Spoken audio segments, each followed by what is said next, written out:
All right, almost on my back road. Crypto fun run. Want to give a quick shout out to J Chains, the Web3 Breakfast Club. Love that community. Carrie Cook, happy belated birthday. Haven't met you in person, but love you online. Mr. Dude, shout out to Mr. Dude. Mr. Dude's my inspiration for no shaky shake camera. You like the GoPro, bro? Let's go. All right, so this is gonna be loud. It's a big ass truck.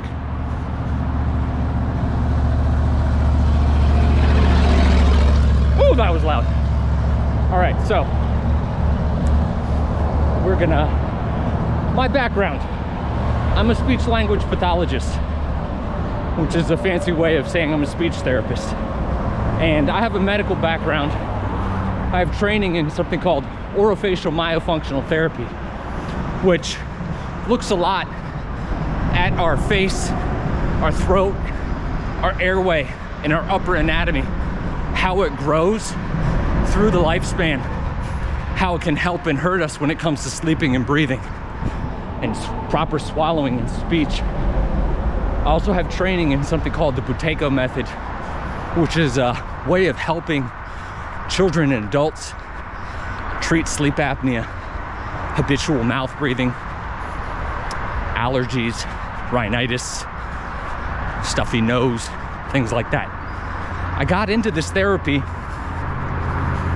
during COVID, started reading a lot of books, was working full time in an inpatient rehab hospital. It was freaking miserable. Everybody was sick. They couldn't see their family members. People had to visit them through the freaking window. Everybody had to wear a mask all the time. Healthcare employees were all gaslit. And it was no fun. So I looked into alternative health, the Buteyko method, and I was so interested in difficulty breathing. Like, nobody told me about the importance of nasal breathing growing up and the health effects of chronic habitual mouth breathing. And I found out that there's a specific profession called a myofunctional therapist that focuses specifically on helping people stop breathing through their mouth and to help treat their sleep apnea. Now, something that's confusing is in traditional healthcare, you do a sleep study and your AHI, or your apnea hypopnea index, is the primary thing that the doctors look at. If your score is 5 or higher, they say that you have sleep apnea. 9 times out of 10, the only treatment that they recommend is a CPAP, no matter what your age is. Which is kind of crazy. And more than 50% of people who have CPAPs aren't compliant with them, don't like them, because it is a treatment, but it's not a good treatment for everybody. It's not going to fix the problem. So, sleep studies are still important because it can help to get you insurance coverage if that's really important for you. But should really be focusing on the qualitative aspects of the sleep study. The respiratory disturbances index, the RDI. You can look at the AHI, it's still important. How many times that you stop breathing in an hour. Looking at your resting heart rate while you're sleeping. How low it gets. If it spikes. If your oxygen saturation decreases during your sleep. Not good. If you snore, not good. If you breathe through your mouth, not good. And let's see what else we can look at in our sleep study. The REM, the sleep stages. Do you reach stage 3 and stage 4 of sleep? Or are you stuck in the sympathetic state because as soon as your body relaxes, your muscles collapse, and then you have this obstruction that causes you to gasp and wake up. If you gasp when you wake up, huge red flag. If you wake up in the middle of the night, huge red flag. Got to look into that. So there are treatments. There are treatments for this outside of a CPAP, but that doesn't help the insurance companies yet, so they don't talk about them. There's medicines, there's implants, all of these treatments now coming out for sleep apnea, and everybody's trying to jump on board, but not everybody's trying to do a holistic root cause approach to treating their sleep and breathing problems. And that's what Mr. Myo's about, trying to help people understand this, that you can improve your health and your wellness with just improving your sleep and your breathing.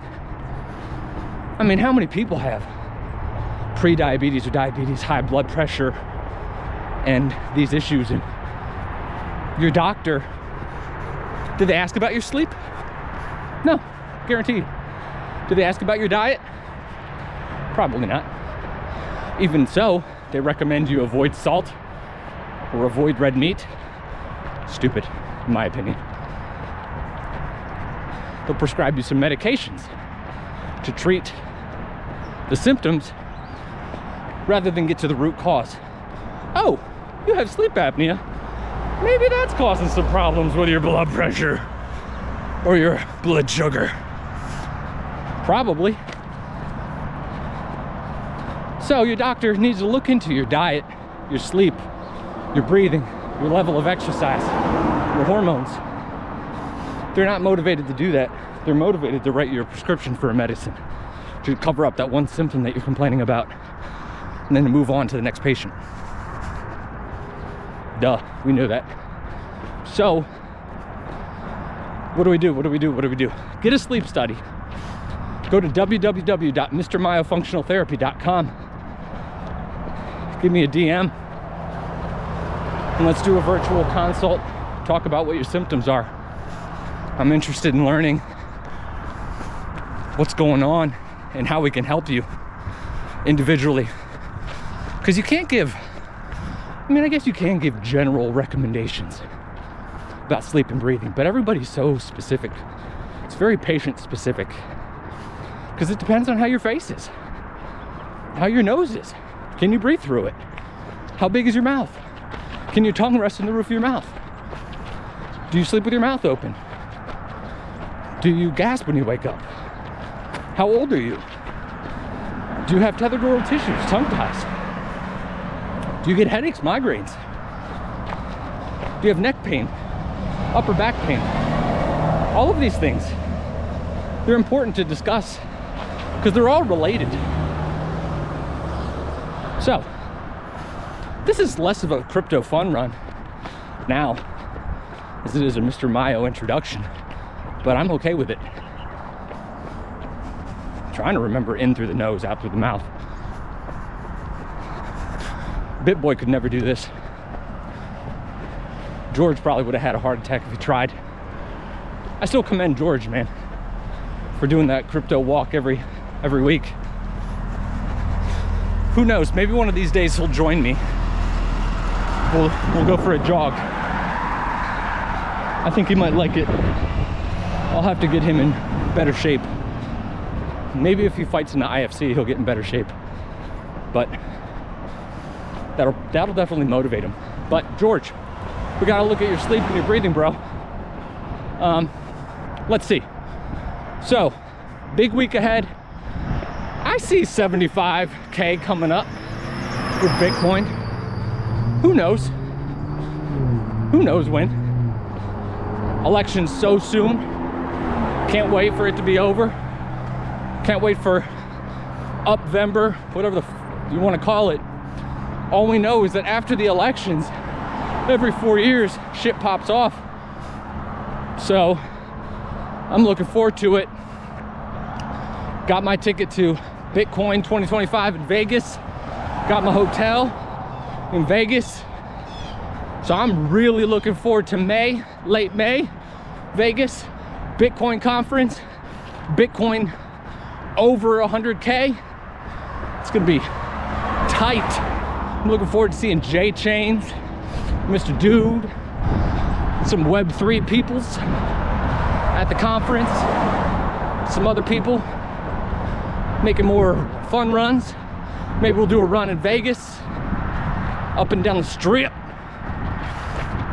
So, in conclusion, crypto fun run, Mr. Myo. We're gonna be doing this every Monday, because that's my only day off, because I grind. So, every Monday, crypto fun run, Mr. Myo. Gonna talk about the markets. Maybe one of these days, I'll do an actual video while I'm running, like a live stream with somebody, if I can get a proper mount or a dongle thing for my phone. This is, dude, I love this GoPro. It's so light, and I can do this. I'm moving my arm, you probably can't tell, but it's keeping me horizon lock. I love this thing. It's dope. I did a bunch of mouth breathing right there. I'm getting tired. I'm at 3 miles. All right, that's enough, y'all. Love you. Thanks for tuning in. Bye.